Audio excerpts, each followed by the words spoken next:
안녕하세요, 살빼남입니다. 친구 중에 그런 친구 있죠? 평상시에 정말 좋은 친구 맞는데 가끔 가다가 얘가 나한테 오늘 왜 이러지? 정말 가끔 심술도 좀 부리는 다이어트 음식 중에도 그런 친구들이 있습니다. 다이어트 음식 맞고 진짜 좋은데 가끔 좀 말썽이 일어날 수도 있는 그런 친구들을 오늘 한번 알아보겠습니다. 구독과 좋아요를 누르면 요요가 안 올지도. 자, 표로 좀 보자면 맨 왼쪽에 다이어트 음식이 있고 중간에 그냥 일반식, 맨 오른쪽에 정말 살찐 애들, 이런 애들이 있다면 다이어트 음식과 일반식 사이 어딘가에 속하는 그런 친구들이에요. 다이어트 식품은 맞는데 내가 좀 잘못 쓰거나 하면은 심술을 좀 얘네들과 부릴 수도 있다. 오늘은 그런 애들이 어떤 애들이 있는지 알아보고 어떻게 하면 이 심술을 잘 넘길 수 있을지 한번 좀 생각을 해볼게요. 1번 곤약 또는 묵 종류. 자, 곤약 같은 묵 종류들이 대부분 칼로리도 낮고 탄수화물도 매우 적고 식이섬유도 좀 많다 보니까 다이어트 할 때 정말 많이 드시죠. 근데 이것도 단점이 좀 있을 수가 있어요. 영양 성분 보면 거의 다 식이섬유로 이루어져 있는데, 그런데 식이섬유를 이렇게 많이 먹으면 복부 팽창, 복부 가스, 지나친 포만감, 복통, 설사, 변비, 구토, 탈수, 메스꺼움, 어지러움, 위경련이나 장 폐쇄까지도 일어날 수가 있어요. 자, 이게 왜 그러냐면 식이섬유 자체가 1. 장 운동에 부담이 되고요. 2. 발효를 촉진하고 3. 가스 형성을 더 활발하게 만듭니다. 자, 그러면 1. 식이섬유 자체로도 부피는 차지하는데 2. 가스가 많이 생겨서 배가 빵빵하게 부풀어 오르니까 저런 증상들이 생길 수가 있는 거예요. 자, 그럼 이게 어떨 때 그러냐? 보통은 하루 70g 이상 먹었을 때 이런 일들이 좀 일어날 수 있고요. 좀 예민한 사람은 40g 정도에서도 이럴 수 있습니다. 자, 그 외에도 밥을 안 먹고 묵 종류만 좀 많이 먹은 경우 저혈당 유사 증상이나 영양 실조 같은 그런 증상들이 좀 나타날 수도 있는데요. 자, 곤약의 영양 성분표를 좀 보면 100g에 6칼로리밖에 안 돼서 몸에 에너지 공급이 일단 거의 안 되고요. 또 비타민이나 미네랄 등도 별로 없습니다. 또 단백질, 지방, 당질 등 3대 영양소도 거의 없는 편이고요. 식이섬유는 또 이 칼슘, 마그네슘, 아연, 철분 등의 미네랄 성분 흡수를 또 방해하기도 하거든요. 자, 그래서 곤약 자체 영양분은 거의 없고 오히려 다른 영양 성분 이 흡수를 좀 방해하는 것도 좀 있기 때문에 딴 걸 안 먹고 얘네만 먹다 보면 저렇게 저혈당이나 영양실조 유사 증상이 좀 생길 수가 있어요. 결국 물리적으로 배는 부르지만 사실상 굶는 거랑 거의 똑같기 때문에 제가 항상 말씀드리는 굶는 다이어트의 단점이 생길 수가 있습니다. 일단 이거 먹었다가 배만 좀 꺼지면 결국 폭식을 좀 하게 되는 거고 몸이 자연스럽게 살찌기 쉬운 몸으로 오히려 좀 바뀌어질 수도 있고요. 자, 마지막으로 이게 맛을 첨가해 놓는 경우도 많은데 그러면 좀 많이 먹게 되죠. 자, 그런데 문제가 이렇게 자꾸 위가 팽창을 하는 거를 좀 많이 반복하다 보면 위가 여기에 익숙해져 가지고 많이 먹지 않으면 배가 안 부르거든요. 근데 언젠가는 곤약 말고 딴 것도 먹어야 될 텐데 그때도 정말 많이 먹어야만 포만감이 생기는 좀 그런 나쁜 식으로 발전해 나갈 수도 있습니다. 그래서 곤약을 딱 어떻게 쓰시면 되냐면요, 다른 건강한 음식들로 하루 필요한 영양소는 일단 다 채워주고 그래도 좀 배가 고프네? 그럴 때 딱 필요한 만큼 어느 정도만 곤약을 살짝 채워 넣어주는 방식으로 포만감만 좀 채워 넣어주는 보조적인 방식으로 활용하는 게 맞습니다. 곤약만 막 엄청 먹고 이런 종류만 엄청 먹는 이걸 메인으로 하는 방식은 정말 안 하기를 추천드립니다.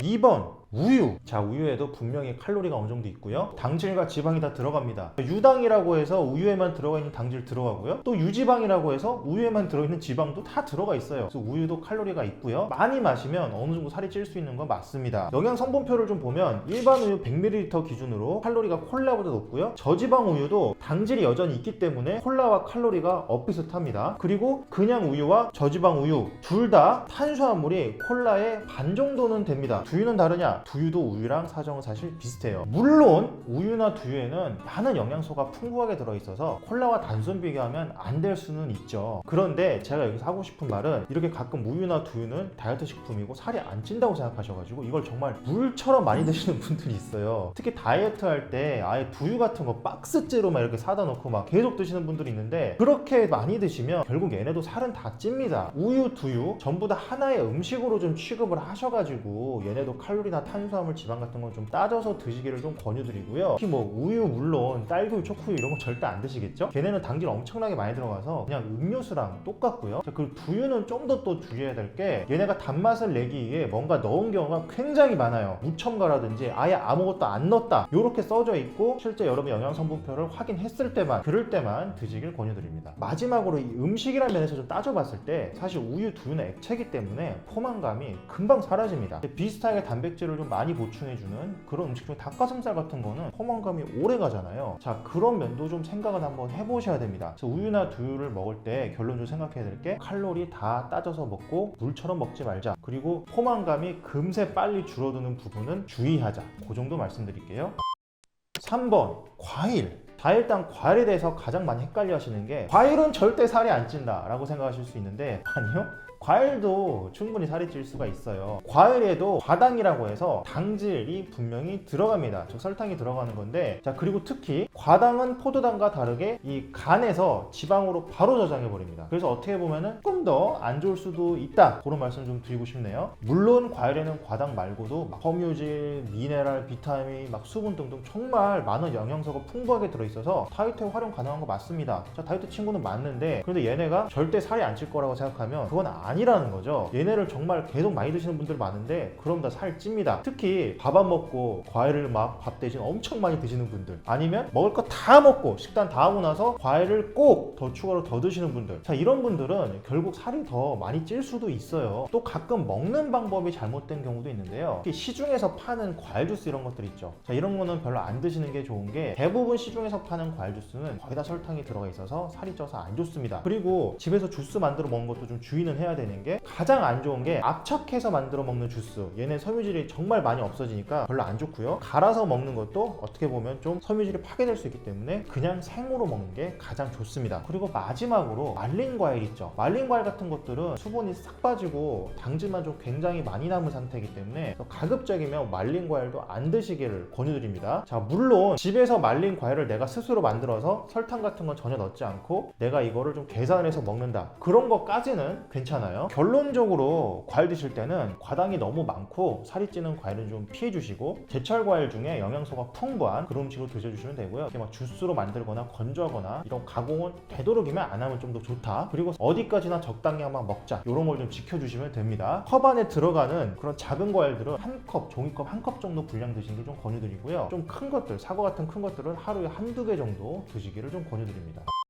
4번 감자인 고구마. 자 고구마, 감자는 정말 잘 알려진 다이어트 식품이고 특히 고구마는 식이섬유가 많기 때문에 먹으면 먹을수록 오히려 살이 더 빠진다라고 알고 계시는 분들이 많이 있어요. 그건 아니고요. 얘네도 먹으면 먹은 만큼 정직하게 살이 찔 수는 있습니다. 자 영양 성분을 보면 좀 더 잘 알 수가 있는데요. 감자, 고구마 찐 거를 흰쌀밥과 좀 비교해 보실게요. 칼로리로 보면 감자 80, 고구마 157, 밥은 168입니다. 자 고구마 칼로리가 은근히 높아서 밥과 좀 비슷하죠. 그 혈당 지수, 혈당을 오르게 해서 인슐린이 많이 나오고 또 인슐린 지방합성 활성화 시키니까 혈당 지수가 높으면 안 좋죠. 이 혈당 지수도 감자 80, 고구마 50, 밥은 85입니다. 자 이번에는 감자가 밥과 좀 비슷하죠. 자 그리고 탄수화물 함량은 감자 18, 고구마 38, 밥 37. 자 고구마하고 밥의 탄수화물 함량이 좀 비슷합니다. 자 결론적으로 감자고 고구마가 밥보다 좀 나을 수도 있고 좀 컨트롤이 되고 반찬이 필요 없는 것까지는 알겠는데, 그래도 살이 완전히 안 찌고 그렇다? 그게 아니라는 거는 이제 좀 아시겠죠? 자 그리고 먹는 방법에 따라서도 차이가 좀 날 수가 있어요. 경희대 식품영양학과 이면종 교수님의 탄수화물 간식류 식품 및 조리 방법에 따른 혈당 지수 및 혈당 부하 지수 논문에 따르면, 어떻게 조리했냐에 따라 입적 호화도가 달라지기 때문에 조리 방법에 따라 혈당 지수에 차이가 날 수가 있어요. 자 결론적으로 그 논문에 따르면 생으로 먹으면 가장 좋고 그 다음에 쪄먹는 것, 그 다음이 구운 것, 그리고 말린 게 가장 안 좋습니다. 자 그래서 결론적으로 얘네도 절대 살이 안 찌는 줄 알고 막 엄청나게 드시고 그러지 마시고 어디까지나 밥처럼 칼로리 계산해서 드시길 권유드리고요. 가급적이면 쪄서 먹는 게 가장 좋다는 점 말씀드릴게요. 자 이렇게 해서 가끔 심술을 좀 부릴 수도 있는 다이어트 음식들에 대해서 알아봤고요. 자 어디까지나 다이어트 음식은 맞지만 내가 활용을 좀 잘못하면 얘네가 오히려 손해를 좀 보게 할 수도 있다, 그런 점만 오늘 말씀드리는 겁니다. 자 오늘 영상 유익하셨다면 구독과 좋아요 부탁드리고요. 이상 여러분의 다이어트 가이드 살빼남 그리고 브로콜리였습니다. 감사합니다. 뭐? 살빼남 멤버십이 있다고? 이렇게 귀여운 브로콜리 배지를 내 아이디 옆에 살빼남 얼굴 이모티콘도 있다고?